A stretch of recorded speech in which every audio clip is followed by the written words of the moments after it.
Everybody, it's Ashley again, and today I'm here to tell you a little bit about my birth story with my oldest, Sydney. She was born February 7th, 2008, and currently is 8 years old.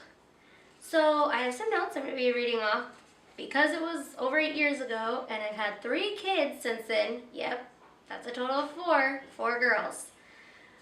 So Sydney's labor, I had her at 39 weeks exactly to the day.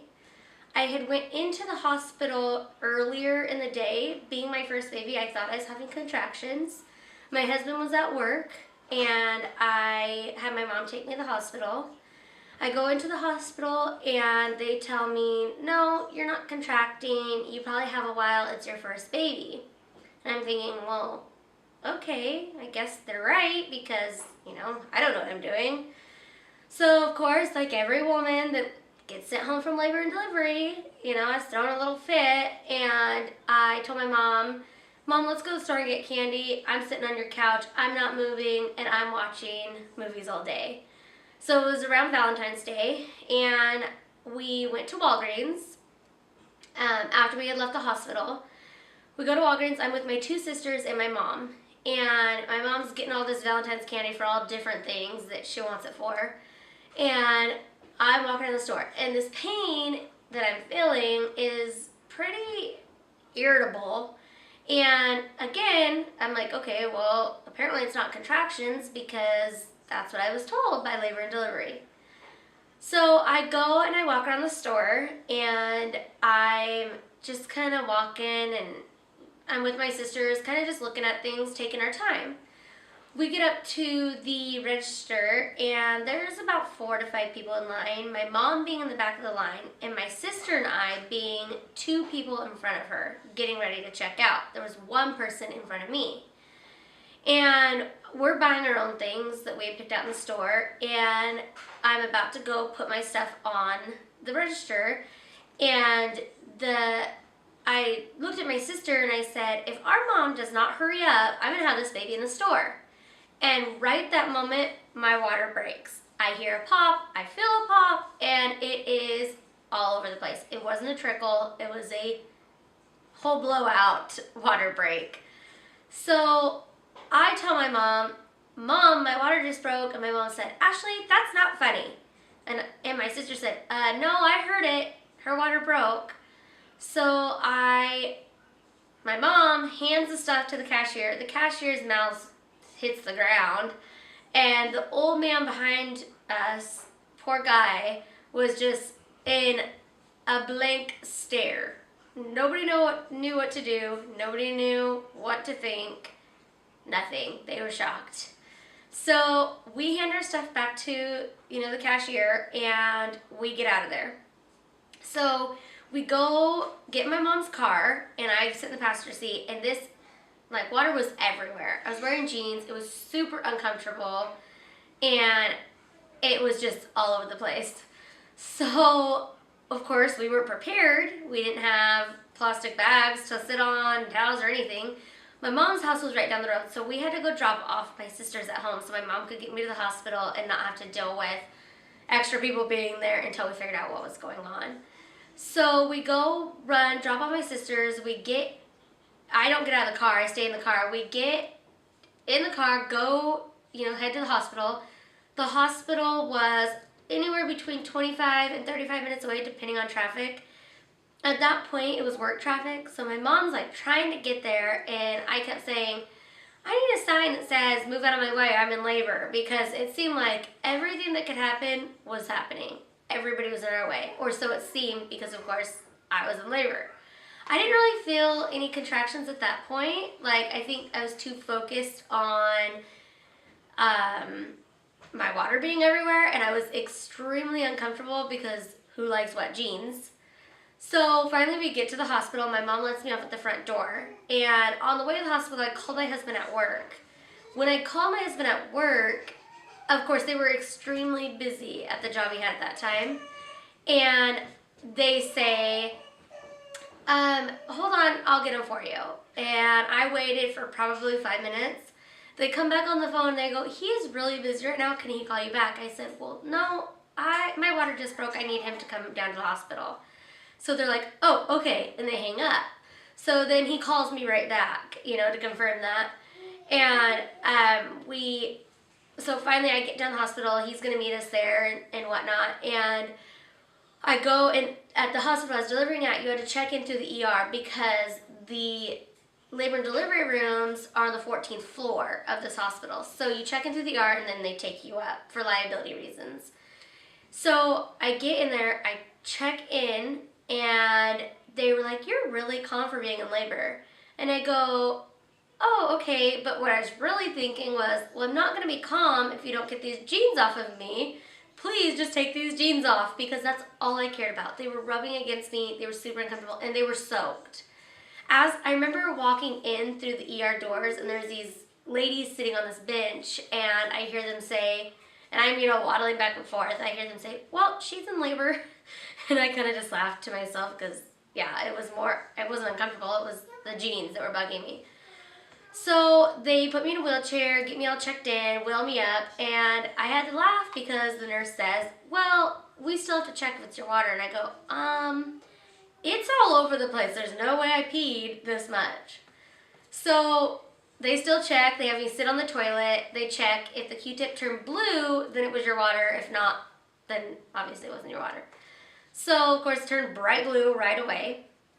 And they're like, okay, well, you're here to stay. We're having a baby. So I get to, over to the bed, get all, in my gown and all that. And they're asking me a million questions. So, they asked me, who's going to be in the room, all sorts of questions, get my doctor notified and all that. So at that point, being the first baby, they're like, well, this is going to take a long time, so you can walk around. And I'm thinking, okay, well, how am I going to do that? I have water all over me. And they go, no, you can put a pad on, here's this long pad. And I'm thinking, that pad is like a diaper, because you never hear the after birth stuff or during labor stuff. You always hear, well, this happens when you're pregnant, and all this, but you never hear anything after or during, like the pad size and all of that. So I'm thinking, okay, well, I guess, I have no choice but to put this on because I'm not going to leak, water everywhere.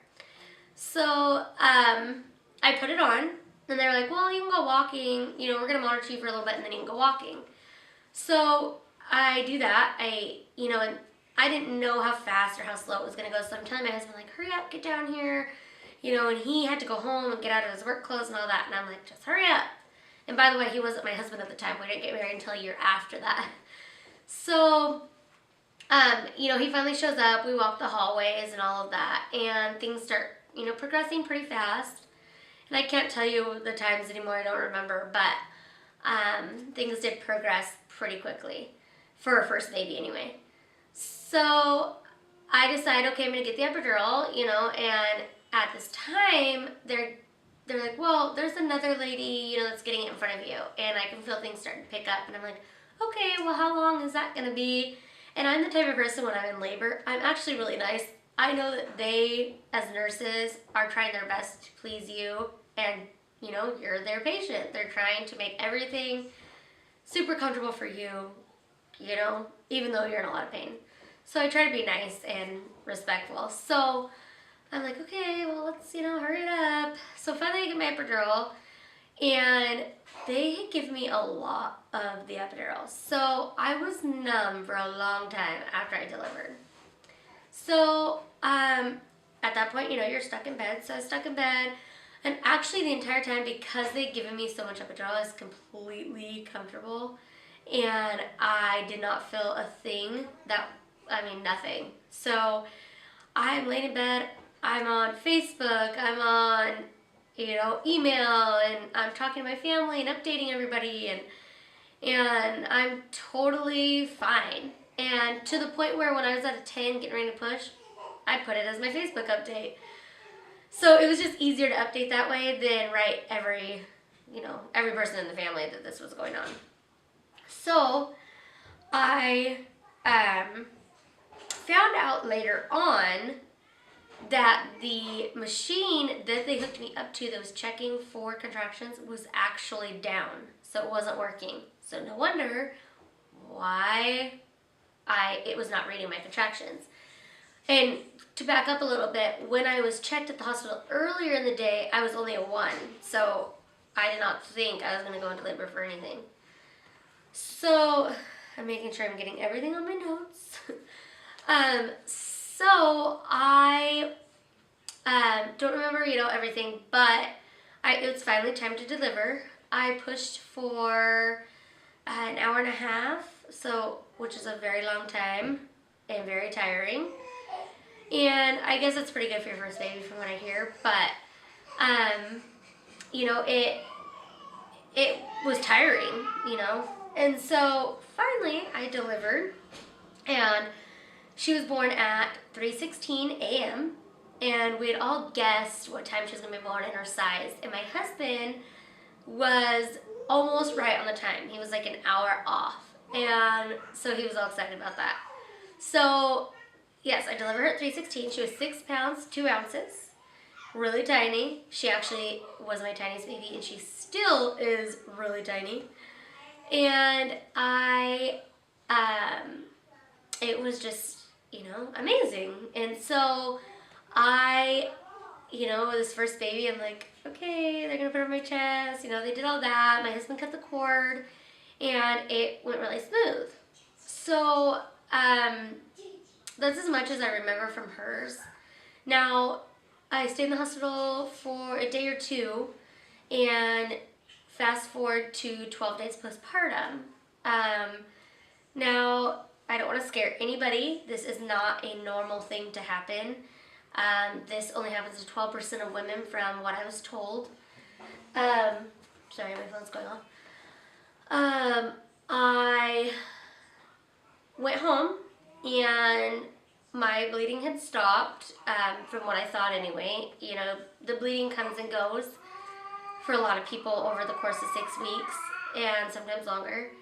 And I was 2 weeks out, 14 days, and I was laying in bed. I get up out of bed, and I start bleeding. And we're not talking about a little bit of blood. We're talking about liters of blood that I was losing. Clots. And so it's all over the floor. I sit down because I couldn't walk because I was losing blood so fast. And my husband is freaking out at this point. And we lived at his mom's house for a month after we had our oldest. And he's calling 911, he's calling my mom, and everyone's freaking out. I'm freaking out. And the ambulance gets there. 2 ambulances showed up, and probably like 4 or 5 cop cars. They told me that I lost a liter of blood at home, probably like a half of a liter or so in the ambulance alone. And they get me into the ambulance, and they tell me, we're going to have to put the sirens on. I don't want to scare you, but you're losing a lot of blood. I get to the hospital, and a team of doctors are everywhere around me. At this point, I have no clothes on. I have no identification, no cell phone, no nothing. I had no clue where my baby was, where my husband was, where my mom was. Nobody. They wouldn't let anybody in the room. They had security standing outside the door.